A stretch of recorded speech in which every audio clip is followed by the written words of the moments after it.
What's up, everybody? AJ here, host of the Madden NFL 12 podcast. And this is an excerpt from this week's podcast, which you can download right now on iTunes. And be sure to subscribe, leave us a comment, and rate it for us. Enjoy.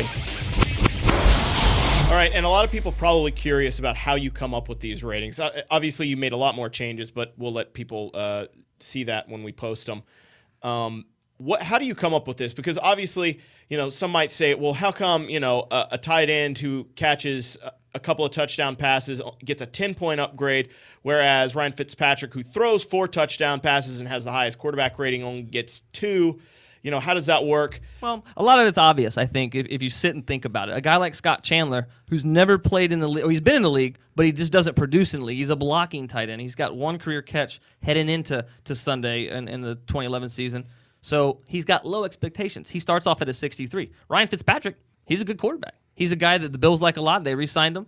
He's their number 1 guy. He has a good track record. He comes in at an 81 to start the year in Madden. So it's not like we didn't know about Fitzpatrick. He has higher expectations than a guy like Scott Chandler. So it's all about, once you get up to the Troy Polamalu range, Polamalu still produced, had 5, 6, 7 tackles, wasn't terrible in coverage, but the very fact that he's a 99, he's got higher expectations than everybody else. He needs to perform at an elite level, and if you don't, we're going to show, he's going down a little bit. He's not at the peak of his game, and the minute he starts playing up to his perceived ability, we will bump him up or down, however the case. Yeah, so Donnie, just give you a hypothetical here. Being a Browns fan, it's clear that I need help at wide receiver, especially in Madden. My guys aren't the best overall. So I say to you, what exactly does one of my receivers, let's use Greg Little, what does Greg Little need to do this week for me to get like a 5-point boost overall? What would you be looking for? For a guy like Greg Little, came in as a 2nd, 3rd round draft pick, so he's got some expectations associated with him. I think he's the 3rd receiver right now, or he's certainly in the mix to maybe be their number 1.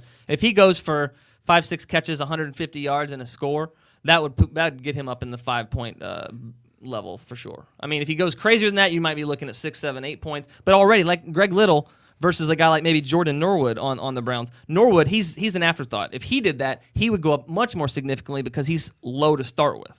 Greg Little, already decent. He'd go up, but not as much. What about guys who maybe, they have high expectations, but you could probably perceive that they just had a bad week? There are guys, let's talk about Lance Kendricks. The guy has pretty good expectations. I think everybody was talking about before the season started. He had 3 touchdowns in the preseason, but he dropped a touchdown pass. His stats would have been better had he caught that pass.